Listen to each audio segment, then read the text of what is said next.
Welcome to the part number 1 of a series on the book, a book called Adult Children of Emotionally Immature Parents, okay, by Lindsay C. Gibson.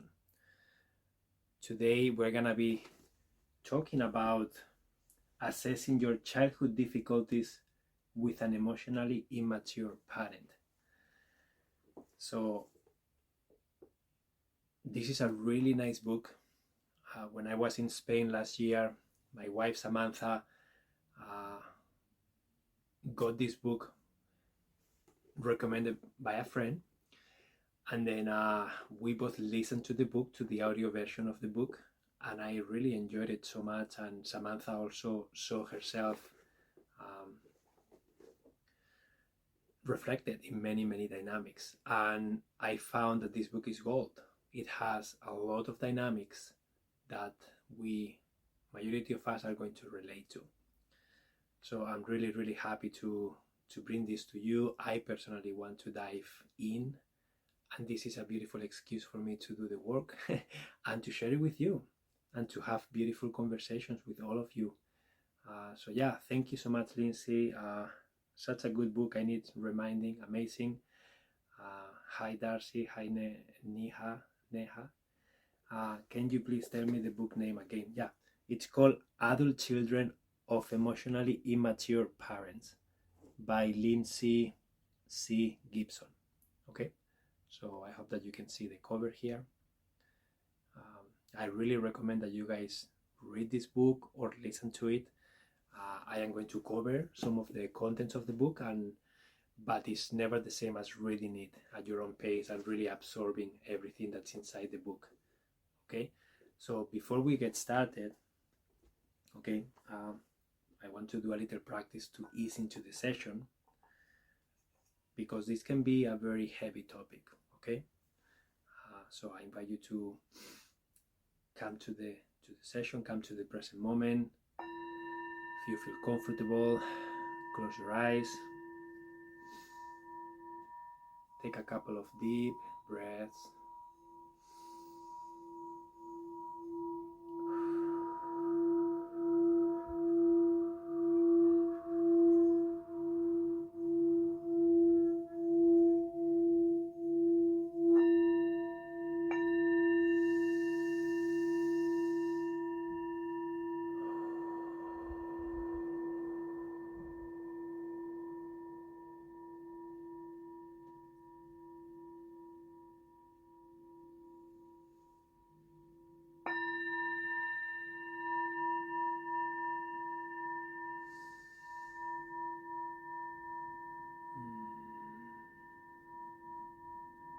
Let's just transition into this session together.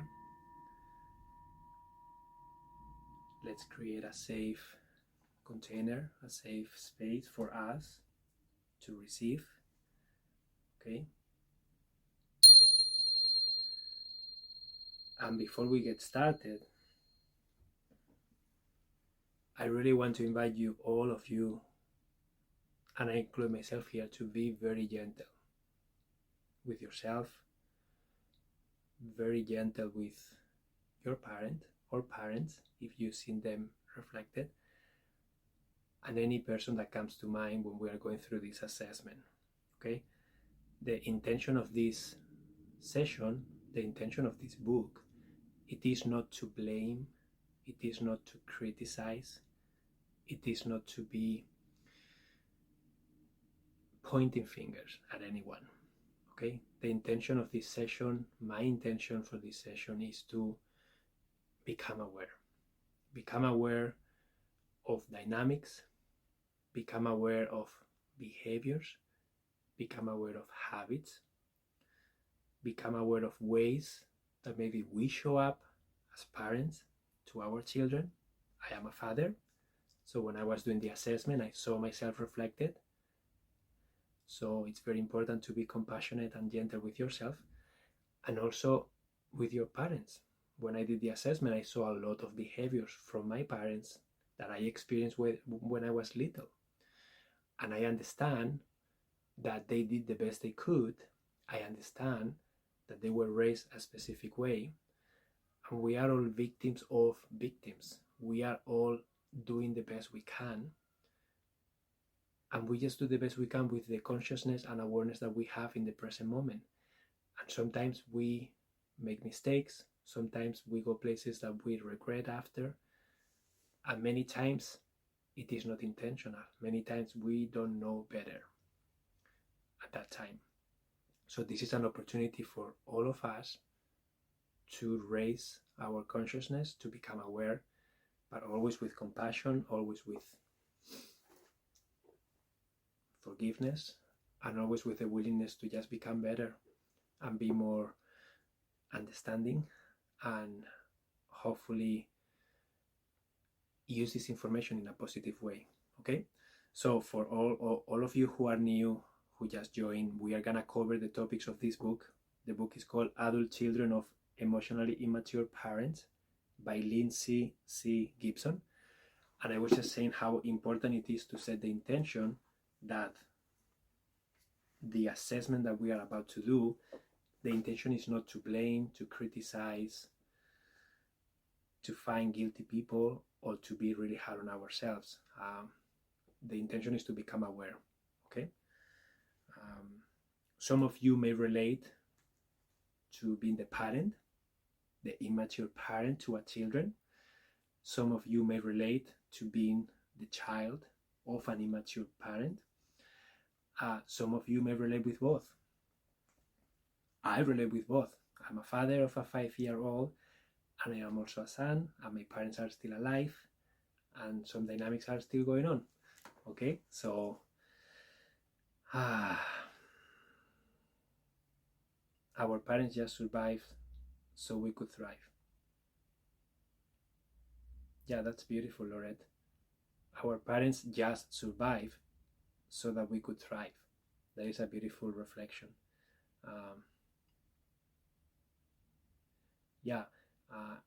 I went to a community gathering the other day, and they were talking about visualizing how many shoulders are below us and how many shoulders are above us. So meaning how many people, how many ancestors, how many generations, however you want to call it, are supporting us. Thanks to them we are here. So basically we are standing on their shoulders. They are holding us. And how many are we holding ourselves? And it's really nice to visualize that, because we are the result of all the shoulders that have been holding our past generations, and we are going to be holding the future generations. So today is an opportunity for us to increase our consciousness, increase our awareness, and stop generational trauma that has been passed from generation to generation.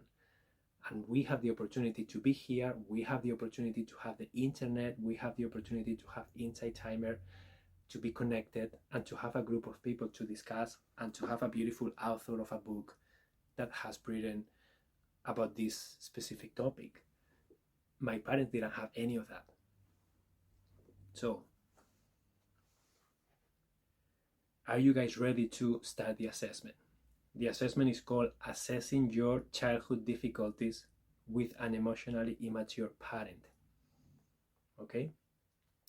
BD says, one thing I learned that struck me forever was when Maya Angelou said that her mother was a horrible mother of babies and children, but a fantastic mother of high school age and young adults.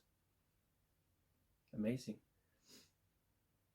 Yeah, so maybe that was her superpower, right?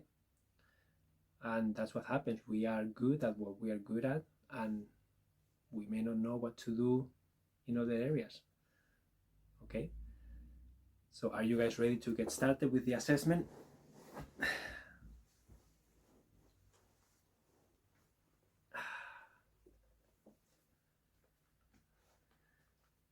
Oh, well, take a deep breath and let's get started. Okay? So I want you to listen to this and just in your mind, or you can also write it down if you want, like if it's a yes or a no, but just keep in mind if you see yourself reflected here. Okay, and again, this can be you as a child, but maybe you also see yourself as the father, the parent. Okay, in my case, I am both sometimes, so just keep that in mind. Okay, so the first one, I didn't feel listened to. I rarely received my parents' full attention. Okay, my parents' moods affected the whole household. That was number two. My parents' moods affected the whole household. Okay? Listen to this and then see how they land on you. If you have a question, if you want to share something, use the chat. I am going to be monitoring the chat and we can discuss further. Okay? Lorette says, oh my God, this is so accurate. So Lorette, you see yourself reflected here. Yeah. So number one was, I didn't feel listened to. I rarely received my parents' full attention. And number two is, my parents' moods affected the whole household. Journaling prompts. Yes, one tried to control with rage and passive aggressiveness. Amazing. So it's important. Thank you so much, Iris, I don't know how you pronounce it. Thank you for sharing that.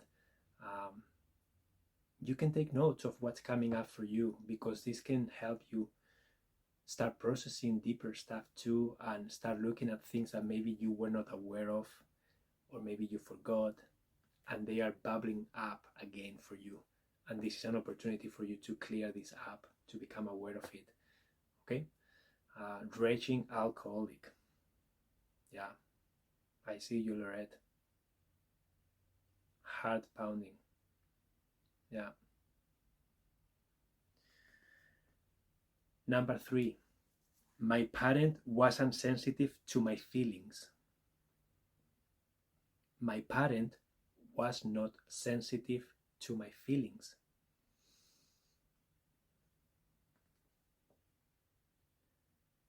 Next one, I felt like I should have known what my parent wanted without being told. I felt like I should have known what my parent wanted without being told.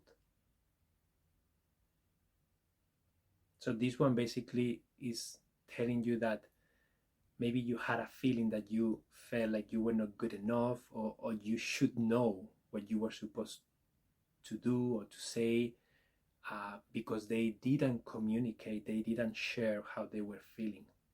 You just should know. And that's not a fair ask, because you shouldn't know. They should share it with you. Yes, bit being taught, but expected to know. Yeah. Hi, Iga. Welcome. Yeah, so just notice how that felt, how that feels now, and how you felt when you were there. And that was kind of imposed on you. You were supposed to know. Like, what do you do with that? Especially when you are a little one, right? Next one. I felt like I could never do enough to make my parent happy. I felt like I could never do enough to make my parent happy. I see myself reflected here,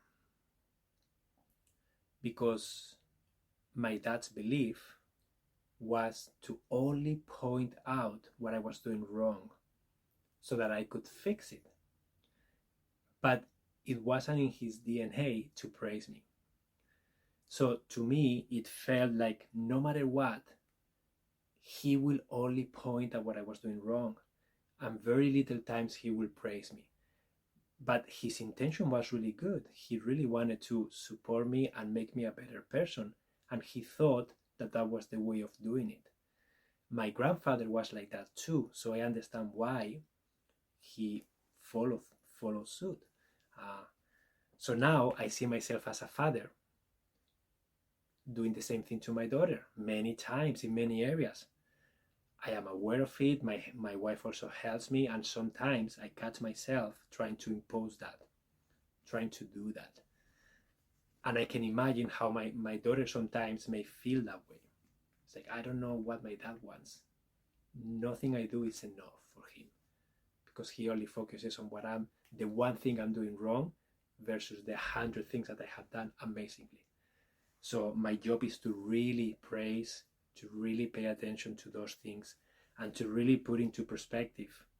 Is it worth it to just point that thing out, or can I praise 10 things and then point that thing out?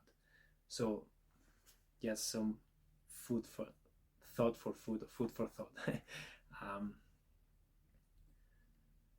So let me see the chat. The never-ending checklist. Yes, nothing was ever good enough. Same here. My father too. True intergenerational. Emilio, this resonates with me. I felt I was never seen for who I was. I was only seen for what I wasn't. What didn't match up to their expectations. Yeah, we're gonna talk about that after too. Fitting into their expectations, right? The comparisons are the beings that hurt the most. Yeah, comparing yourself to someone else. This resonates with me so much, so hard to implement. Yeah, and again, guys, this is awareness, okay? I also see myself reflected here, but criticizing yourself, if you are the parent, is not going to solve anything. It's just better to become aware, and if you want to, you can take action on it. You can have conversations, you can ask for forgiveness, you can declare what you are wanting to do, you can ask for accountability from loved ones so that they can let you know when you are going down that path again. There are many things you could do if you're willing to ask for help. Like, that's what I do with my wife. I tell her, like, I don't want to be this kind of father. When I see myself in this dynamic, I would like you to remind me to do something so that I become aware and I stop. Because if I'm on it, it's very difficult for me to be aware of it. I'm just down the rabbit hole and I have to go down and come out. But if she's there, she can signal me, she can ask me to leave, we can have a word, so we can do something about it to break that pattern. Because it takes a lot of time, repetition, and presence to break a pattern that you have repeated for a long time. Okay?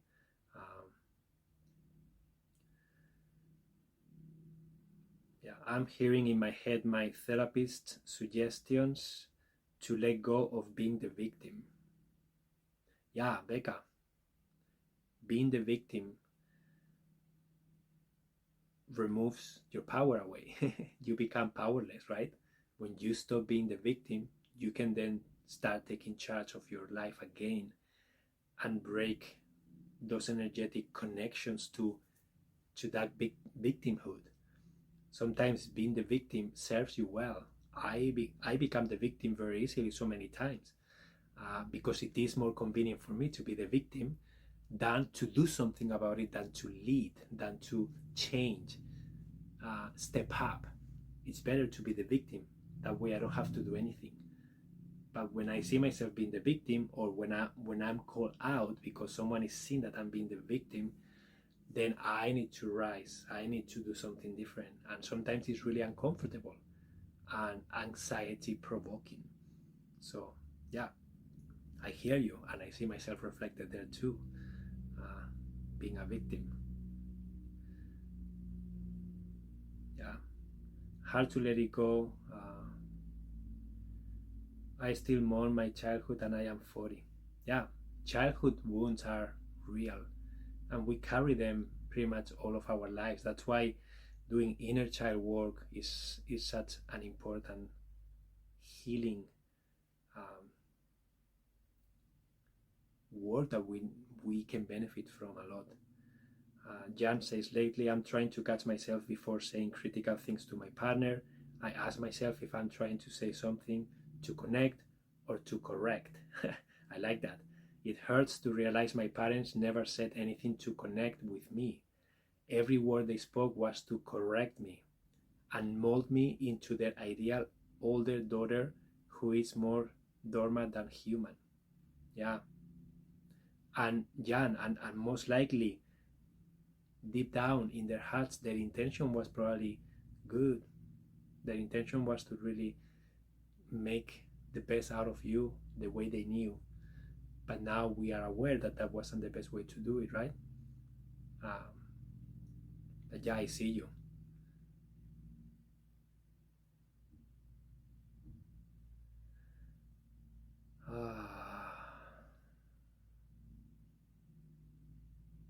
Somehow I see them as scared children now that they are older. Scared. Yeah.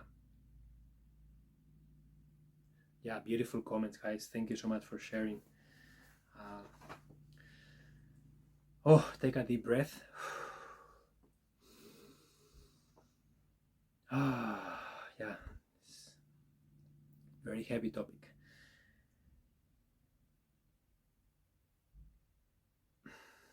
Next one. I was trying harder to understand my parent than my parent was trying to understand me. So I was trying harder to understand my parent than my parent was trying to understand me.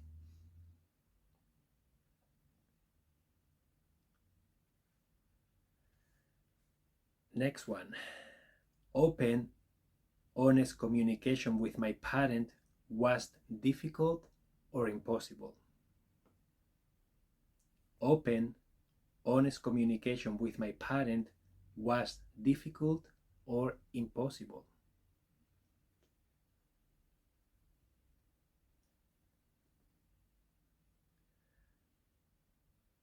Next one. My parent thought people should play their roles and not deviate from them. My parent thought people should play their roles and not deviate from them. Yeah, Lorette says, to be honest, I was nervous to attend this. Yeah, it makes sense, Lorette. It makes total sense. This is not easy. This is not easy. Jan says, my parents were both parentified, so I am working through some super ultra parentification. Becca says, me too, I am glad we are both here. Yeah, guys, and feel free to disconnect from the session if you feel too triggered. That's okay. I won't be disappointed, okay? I am recording this, so you can always come back to the recording. But I understand, and it makes sense if this is difficult for you. One of my teachers said the other day, explore your rigidities. So anytime you find yourself being rigid, being a no, resisting something, that is the way through to explore that. So if you guys are feeling something strong, if you are resisting, if you are becoming rigid, most likely there is something there for you to learn from, at least to pay attention to. You don't have to do everything at once, but at least you can write in your journal the things that are coming up for you. It can be a word, it can be a feeling, it can be a specific experience that you lived that you need to process or you need to explore deeper. It can be something that you are craving in your life that you never had. It can be anything, and that's going to signal you where your work is. This can be inner child work. This can be communication with your parents. This can be communication with your children. This can be learning how to forgive stuff from your life that is preventing you from moving forward. So there is so many things you could do with this information, but it makes sense that it's hard. It makes sense that it can feel overwhelming, okay? Especially if you are on both sides. For me, sometimes I feel like, wow, I just want to cry. It feels that I am fucking up being a father. Sometimes it's like, oh my God, Emilio, you are fucking Eva up. You are like doing all these things that are going to traumatize her. And at the same time, I feel that I am on the side of being a son and how I have been traumatized, and then trying to process that, right? And at the same time, trying to be compassionate and forgiving and putting myself in my parents' shoes, in Eva's shoes, in my shoes, and really be empathetic with everyone. And it just takes a lot of energy. So it makes sense. Work in progress. Absolutely. Jen says, I am over 50 and I am just learning to establish boundaries. My 16-year-old already knows about them. And so I know I have done okay with him. That's great, Jen. That's great.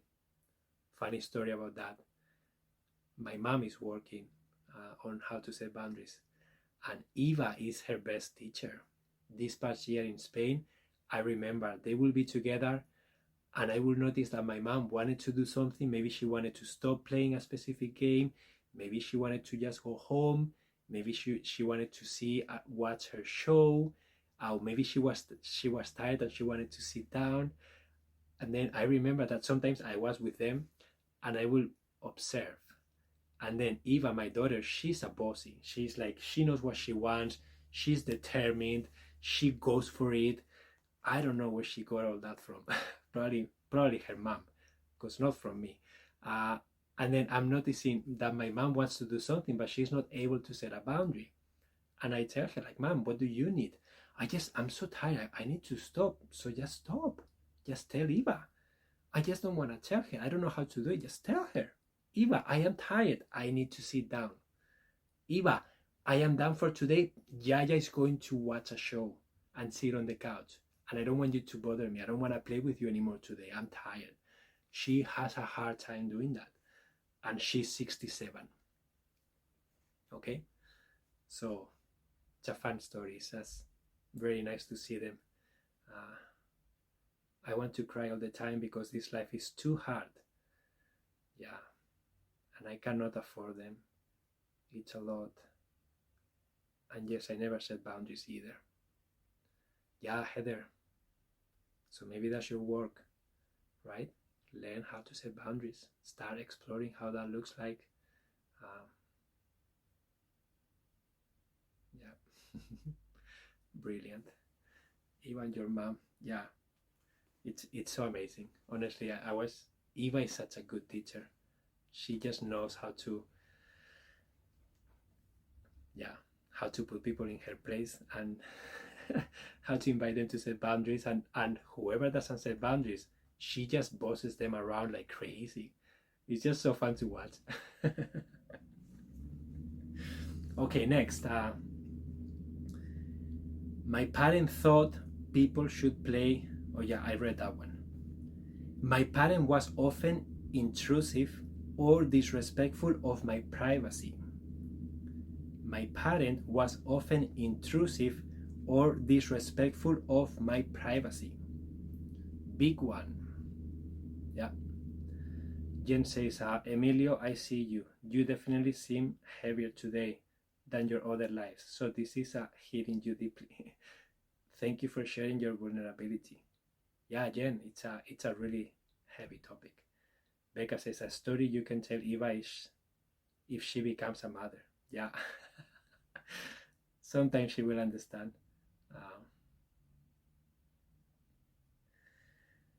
Yeah, so boundaries and privacy is something that is really important, and sometimes we forget about it as parents, and sometimes we didn't get that as children either. So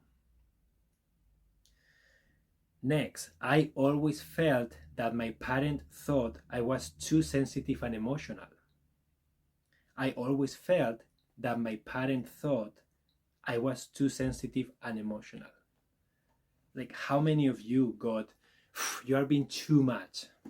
I can't deal with this. How many of you got that?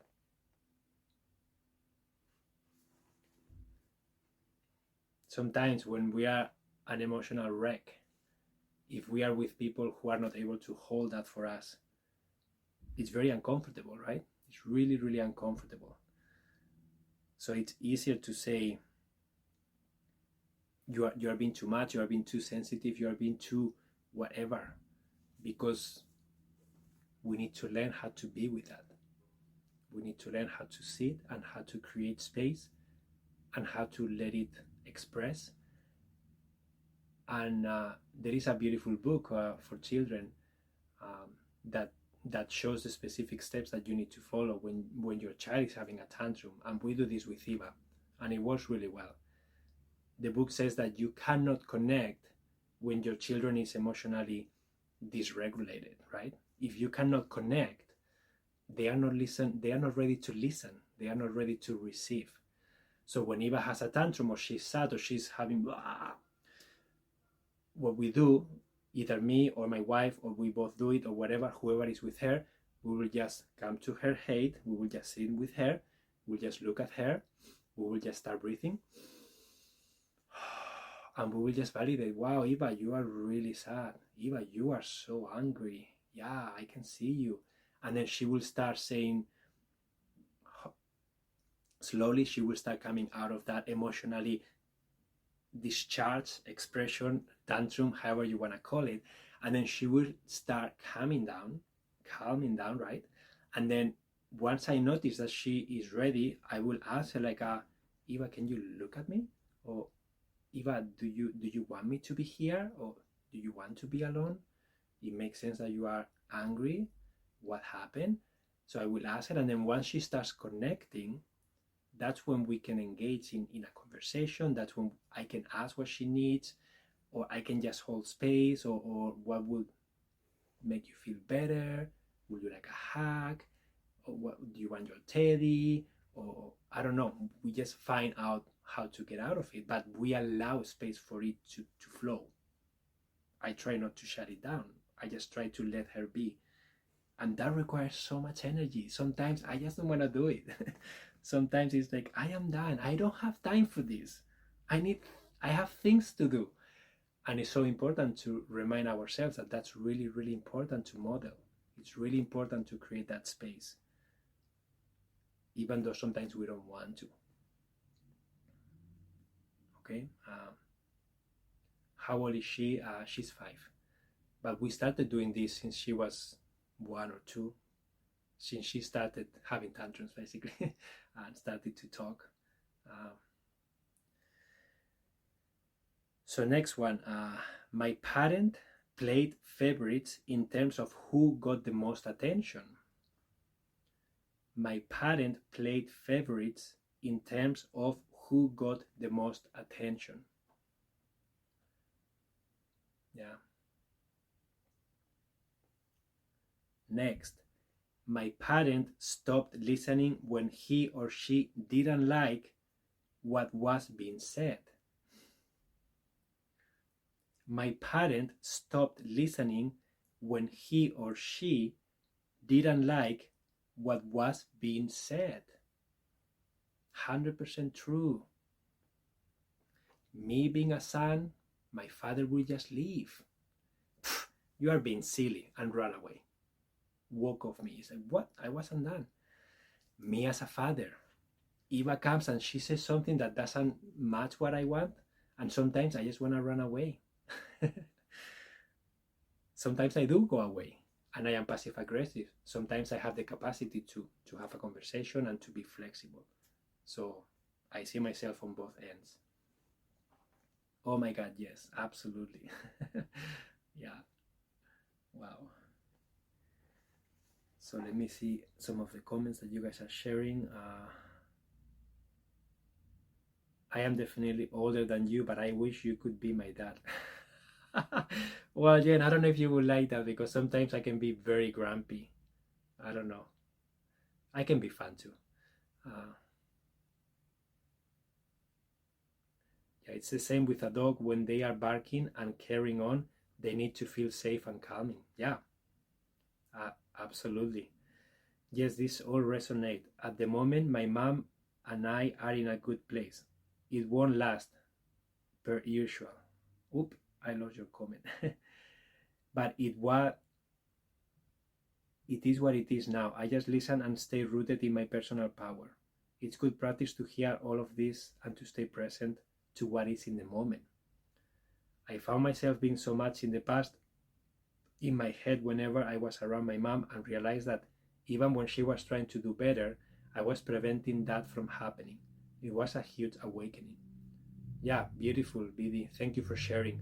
And the book, in a future session, there is some strategies on how to deal with emotionally immature parents and how to create different dynamics, even though you know you won't be able to change them, but you can change your expectations and you can change the way you deal with the dynamics. So that will happen in a future session, okay? It's very hard to parent your children when your partner is unhealed and you guys are not on the same page emotionally. Yeah, absolutely. I'm really lucky that my wife and I, we do intentional dialogues, we get on board, we hold space for each other, and it feels really good.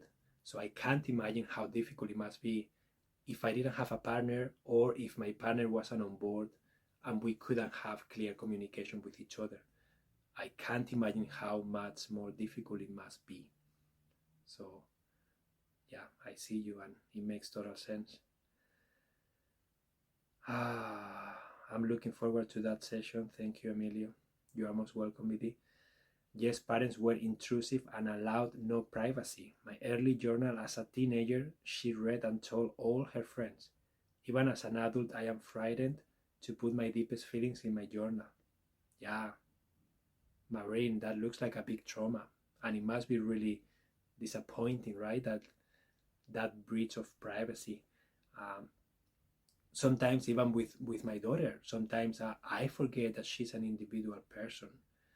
And my wife would say, Emilio, you need to knock on her door. If she shuts the door, you have to ask for permission. Emilio, if she doesn't want to hug, if she doesn't want to kiss, you need to respect that.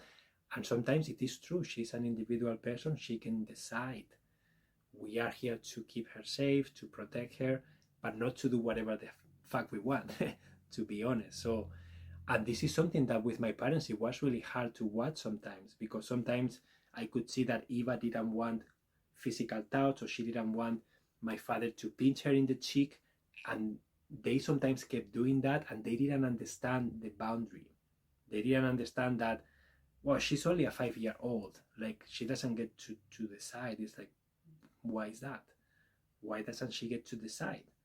Why does she need to allow hugs that she doesn't want, or kisses that she doesn't want? She knows when she wants, she will ask for it, and she's very nice and very loving and caring, right? But sometimes she doesn't feel like it, and it's important to respect that. And so many times we parents believe that we own them and we can do whatever we want with them, and that's not true. So yeah, zero privacy until I moved out at age 18. Wow. Yes, Emilio, they feel as their child we need to be compliant. Yeah. Amazing. Okay, next. I often felt guilty, stupid, bad, or ashamed around my parent. I often felt guilty, stupid, bad, or ashamed around my parent. Okay. Next one.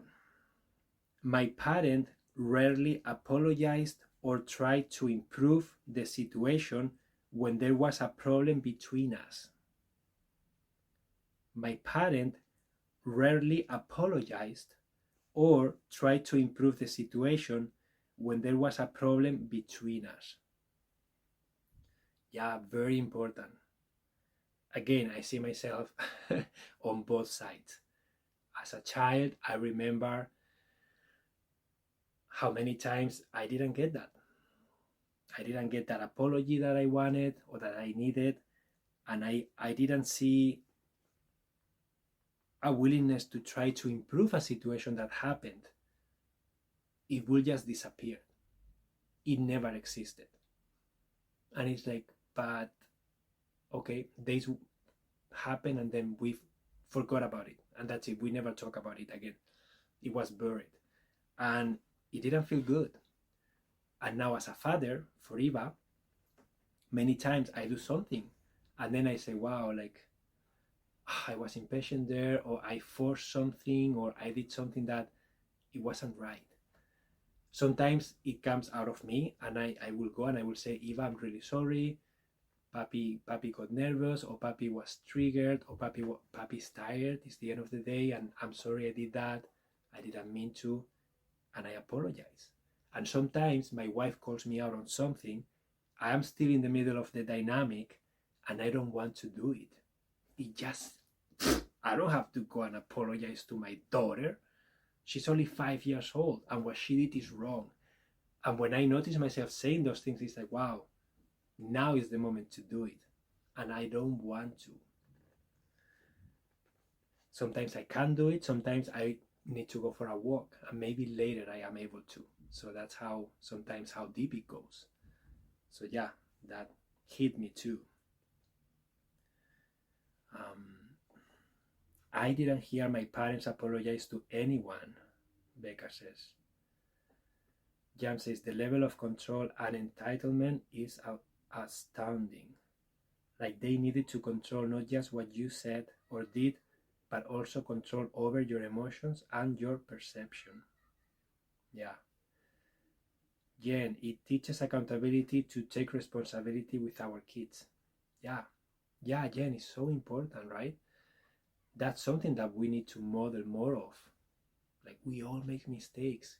We all are emotional beings. We all get triggered.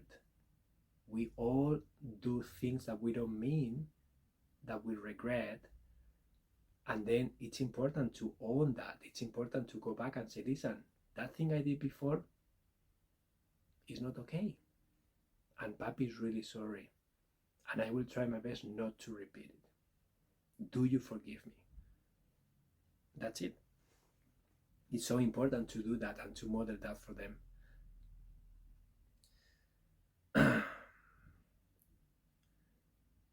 So the last one, I often felt pent-up anger toward my parent that I couldn't express. Okay?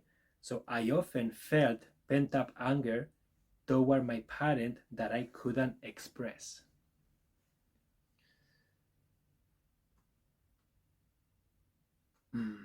Jen says, I had a less than stellar parenting moment last night, but I caught myself in the middle of it. I was very embarrassed, but also proud of myself. Progress. Absolutely, Jen. If you were able to notice it, that is amazing progress because you are one step away from starting to change it. So I honor your willingness to do this and your capacity to notice and observe yourself in the middle of a pattern. That's amazing. I love that, Jen. And when children witness that, they grow too and deepen trust.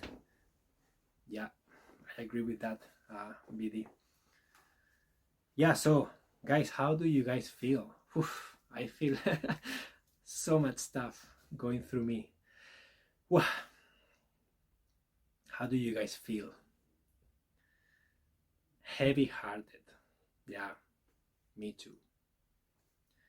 I need to dance it out. Yeah. We need to do something to release that energy, right? That is here. Everything is spot on. Everything is resonating. Feeling understood. Christine, that feels really good, right? When you feel understood, when something is said that validates your experience, it really feels like, oh, finally, I am being seen. It makes sense. I feel less wrecked than I thought I would. It helps to be here with others. Yeah, with others that understand. Absolutely. Having a container of people, like right now, 156 of us here doing this heavy topic together. It's way better than doing it alone. Absolutely. I agree with that. I let my kids tell me whatever they felt about me, and to this day, they feel heard. That is amazing. Great work. That is very courageous and very vulnerable to do. To be able to listen to what they have to say, be open to that. That's a really amazing skill, Lorette. So that's amazing. I heard my father apologize to my niece, and it triggered me so much. My father apologized about feeding her a spoon of food that was too hot. That was the only thing he ever apologized to me for without being passive aggressive. Since the age of 6, he had only apologized to me sarcastically, and it would hurt me to see him make the same transition with my niece. Yeah. I see you, Jan. It must be really difficult to witness that, and it must be very emotional. Check this. Darcy says, checked, yes, for all, but feel supported by being here. Yeah, this session has helped all around. Just so much resonates. I feel a lot of compassion for my mom. It must have been nothing less than terrifying raising children as a young mother alone. Wow.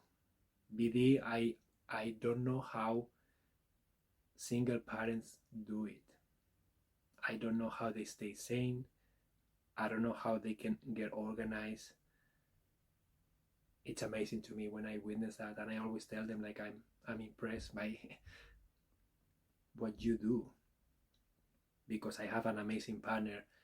We both do equally everything, and many times I lose my shit, many times I am impatient, many times I want to run away. I feel burdened, and I get space, and I get support, and I get validation. So I can't imagine how difficult it must be to do it alone.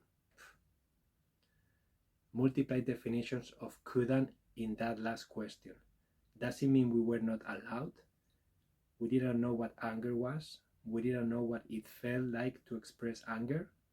All of the above. Becca, let me see.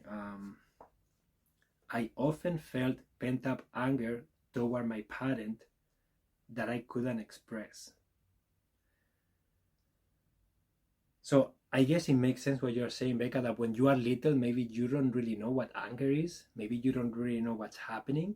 But maybe from today, looking back, now that you understand what it means to be angry, what it means not to be able to express that,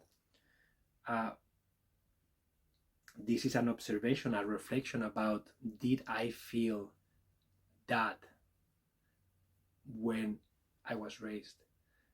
Did I feel anger that I wasn't allowed to express? Yeah. I mean, if you couldn't express it, it means that there was no space.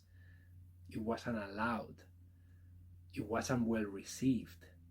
It wasn't welcome, that anger. And I'm pretty sure it's just not the anger, it's any strong emotion wouldn't be welcome. It will be too much, right? So yeah, I think it can mean all of the above, actually.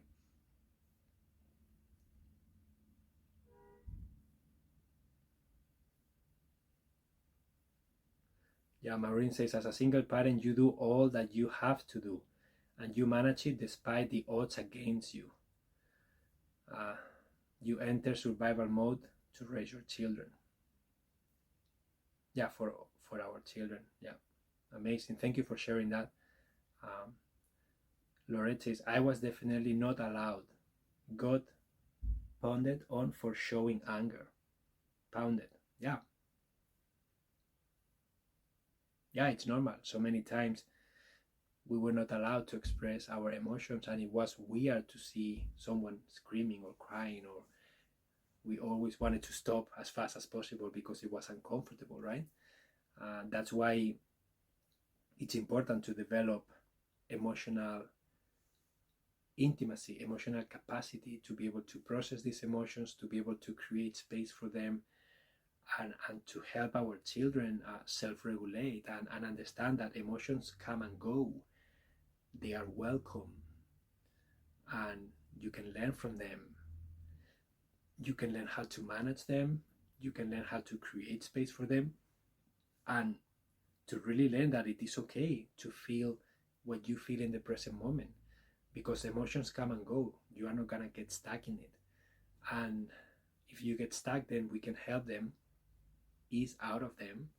With my daughter, majority of the times, what works really well, being playful, distraction.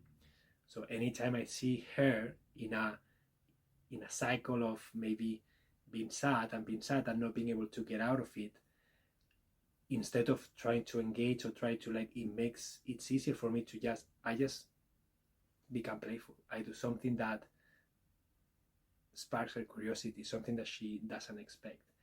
Maybe I go on my forelegs and I pretend to be a dog and I say, I'm gonna bite your belly, and I go down there, and then she starts running and crying. Running and laughing, and that's it, and she's out of it. So sometimes doing something different that will get them out of that cycle. With my dad, I remember so many times when I discovered this technique, I remember that he will get angry about something, and he was raising his voice, and I will just say, Dad, I just love you, and I will just go and give him a hug, and he will be like, and he will be like, he didn't know what to do, he didn't understand what was happening, and I will just give him a hug. I love you, Dad, I understand you're angry, that's fine, and I will just go, and he will be puzzled. It's what's going on here? This is not supposed to end like this. You are supposed to react to me. I don't understand this dynamic.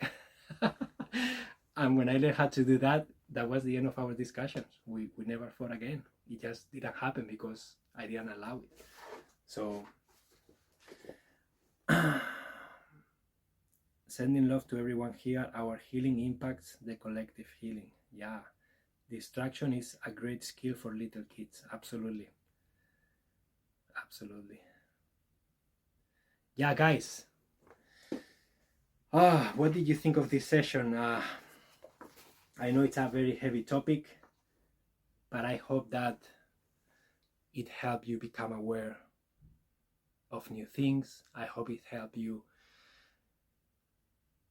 just learn something, create more wisdom, create more awareness, spark new ideas about new ways of being, new ways of communicating, new ways of setting boundaries, new ways of showing up for our kids, new ways to show up with our parents.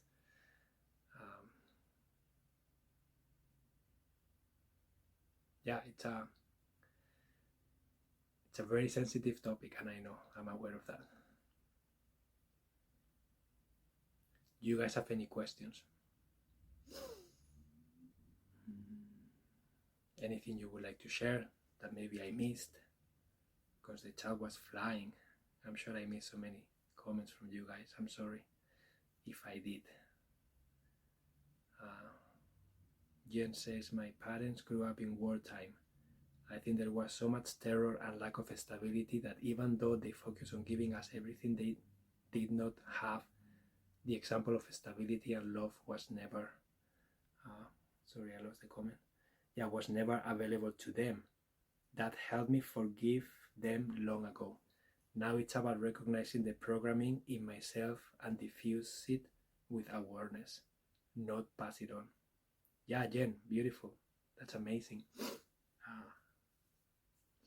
Kathleen says, opened up a lot of wounds. Yeah, Kathleen, I see you. Happened the same for me. And this is an opportunity to take note, to notice them, and to choose if we want to do work on them or not. It's your choice, okay? You don't have to, but what do you feel is necessary What do you feel like you want to do with this information? Yeah, thank you, Emilio, for holding this space for 172 of us here. Yeah, you're welcome.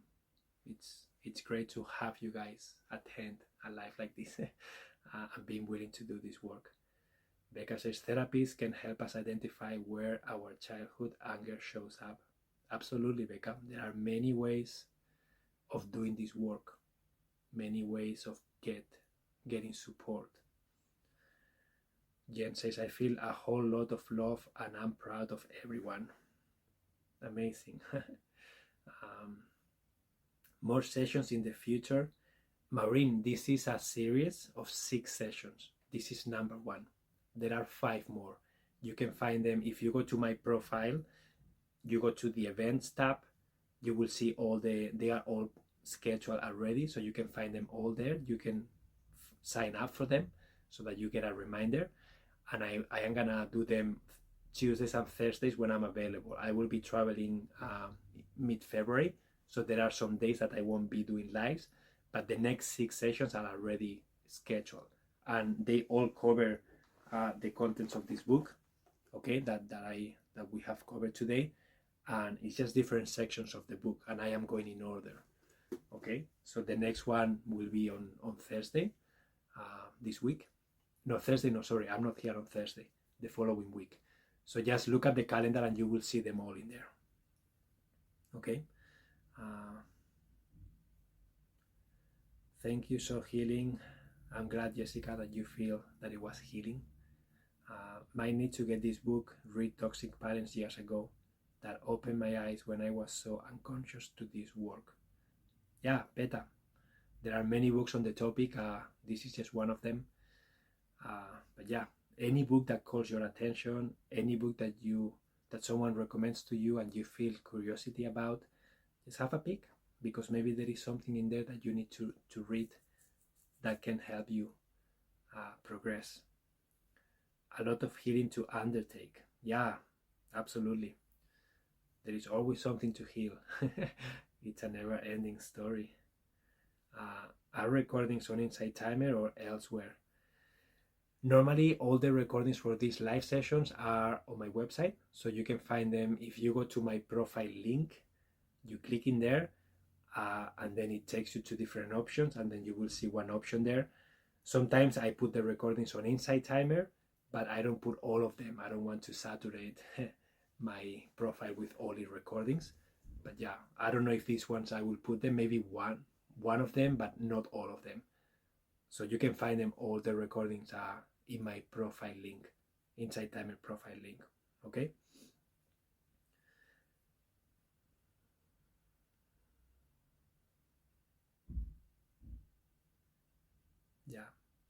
Yeah, guys, so thank you so much for all of you for being here. As always, if you can support my work with a donation, I will receive it with gratefulness. I hope that you guys can make it to the next sessions about this series. They are very interesting. And I know it's a difficult topic, but I think it's a very needed topic. It's a very important topic that will help us heal generational trauma, especially the ones who are in the middle, like me, the ones who have been children and now we are parents, and we have the opportunity to show up in a different way for our children and also for our parents, and model to them what it can look like from a place of love and respect, and always from a place of gratefulness, because we are who we are thanks to them. And sometimes what they didn't do right is helping us become something different and be better at areas of life that if we didn't struggle through that, we probably wouldn't be the way we are now. So there is a lot of gratitude always from me towards my parents, because they did the best they could and they offered me the life I have. So I never forget that. Grateful for all who are here and for the topic space, Emilio. Amazing. I got goosebumps. Yeah, me too, Wendy. So guys, thank you so much for your presence. I hope to see you in the next session. Have an amazing rest of the day, and yeah, go and dance it out. Do something to shake this energy, okay, if you feel heavy, because it's normal to feel that way. Okay, have a wonderful evening or afternoon wherever you are. Adios.